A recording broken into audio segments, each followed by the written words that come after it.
Ruth Berda, réalisatrice. Merci d'être avec nous, Ruth. Vous m'avez dit en préparant cette émission qu'il y a une ligne de front. Ce sont les soldats dans la bande de Gaza. Il y a l'arrière-front, ceux dont on vient de parler, ceux qui sont véritablement dans les villes. Et il y a vous, c'est-à-dire une sorte de bouclier, le bouclier de l'image. Vous êtes finalement, vous avez créé une sorte de consortium de la guerre de l'image. Est-ce que vous pouvez nous dire exactement ce dont il s'agit ? Oui, tout à fait. Déjà, je voudrais dire que cette guerre, c'est le combat de notre génération. Et donc, on ne peut pas se permettre de la perdre sous aucun front. Donc, nous, le corps de métier de l'image, nous nous sommes très vite, très organiquement rassemblés. Nous avons chacun des compétences particulières. Moi, par exemple, je sais raconter des histoires, monter, filmer, mais je n'ai aucun relais sur les réseaux sociaux. Donc, nous avons dû nous organiser comme un bataillon, savoir qui fait quoi, le plus rapidement possible, le plus efficacement possible, pour produire du contenu et être sûr que la vérité était relayée rapidement sur les réseaux sociaux. J'aimerais, plus que des mots, faire entendre aux téléspectateurs un extrait d'une de vos créations. On l'écoute. Combien de morts, combien de sang, vomit la haine déshumainement, et le silence assourdissant, pire qu'une insulte pour nos enfants. Même le venin le plus puant, même vos griffes sur nos absents, quoi que je fasse, où que je sois, rien ne vous efface.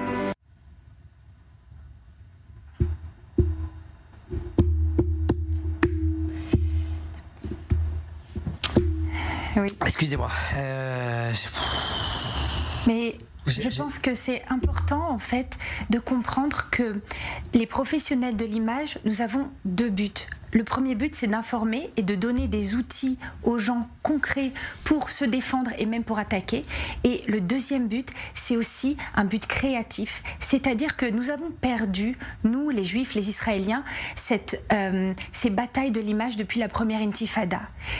Le camp opposé, lui, mise tout sur l'émotionnel. Et nous nous sommes enfermés dans les faits, Et cette fois-ci, nous allons renverser la tendance et nous allons faire comprendre au monde, avec notre création, de manière à ce qu'il puisse également s'identifier à nous. Et ça, c'est crucial. Là, vous m'avez fait craquer, c'est-à-dire qu'en 30 secondes, de voir des enfants, de voir cette haine, cette barbarie, celle qu'on a tous voulu éviter en venant et en habitant en Israël.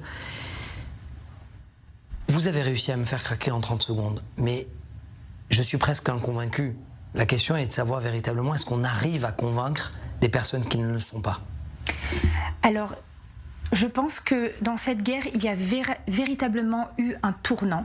Et c'est justement parce que nous avons redirigé les projecteurs sur l'humain.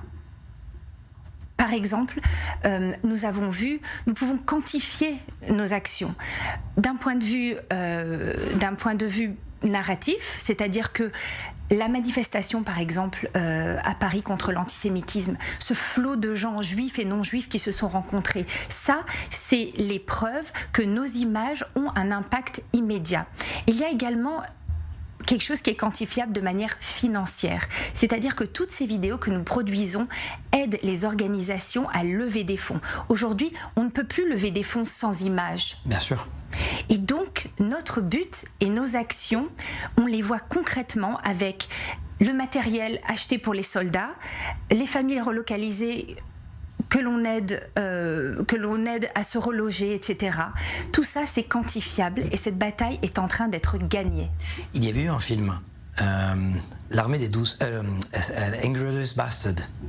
C'est-à-dire que de rien, des soldats qui disent on va tuer Hitler.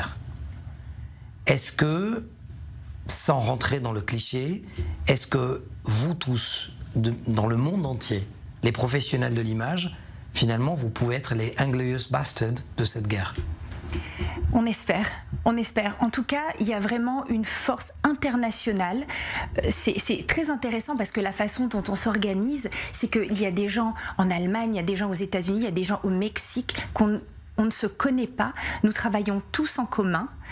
Nous revoyons le travail des uns et des autres et ça nous permet d'avancer. Nous avons également créé des databases, une base de données d'images et on est un peu tous devenus des entrepreneurs indépendants qui prenons comme mission de produire le plus de contenu émotionnel pour pouvoir gagner ces batailles. Inutile de préciser que vous le faites bénévolement.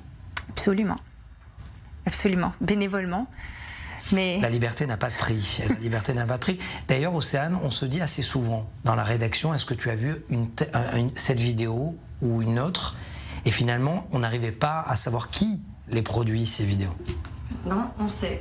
Maintenant, on sait, mais c'est vrai que c'est important de... Oh là là, c'est dur de voir ces images-là, mais c'est important de les montrer aussi. Et c'est vrai qu'on voit aussi que l'armée... Enfin, tout ce travail de communication, on a vu le changement aussi du porte-parole de Tsahal qui, d'un coup, lorsqu'il veut faire passer un message, eh ben, il a arrêté de parler en hébreu, il parle directement en anglais et il montre les preuves. Et je trouve que ça aussi, le fait de... Et au début de la guerre, c'était pas comme ça. C'est au bout d'une semaine, lorsque le monde a compris qu'ils sont très vite changé de position et ils ne sont plus restés du côté israélien, très vite on a compris qu'il fallait un peu montrer ce que l'on voyait nous, grâce à vos images, et aussi le changement de langage, s'adresser directement en anglais, en montrant des preuves, puisque malheureusement il faut essayer de tout montrer et de tout prouver maintenant. Alors est-ce qu'on a justement, c'est la question, merci Océane de m'y faire penser, est-ce qu'on doit tout montrer ? Ou est-ce qu'on peut, moralement parlant, tout montrer ? Moi, je pense, c'est mon opinion personnelle, que l'on doit et que l'on peut tout montrer. Vous savez, il y a une bataille aussi contre les réseaux sociaux que l'on doit mener. C'est-à-dire que combien d'influenceurs ont eu leur compte bloqué malgré tous les attention images graphiques, etc. On doit trouver d'autres chemins pour faire passer des images. C'est-à-dire que les influenceurs...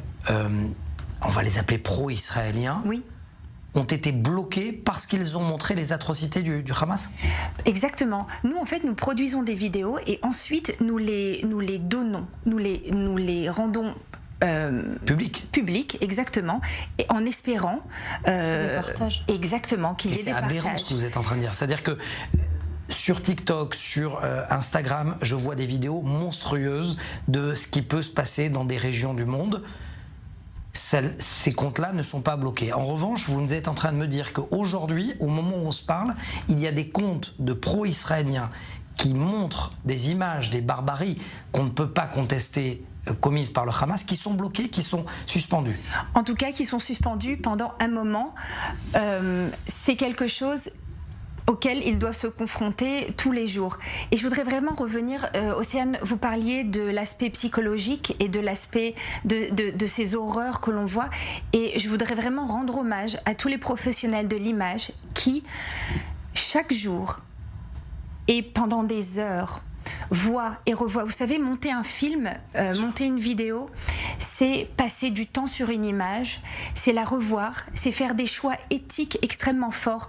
Pourquoi je vais choisir cette petite fille alors que je devais effacer sa mère de cette vidéo? Pourquoi ce bras amputé est-il plus important que cette grenade qui a explosé à Nova? Tout ça et tous ces choix, nous devons les faire tous les jours.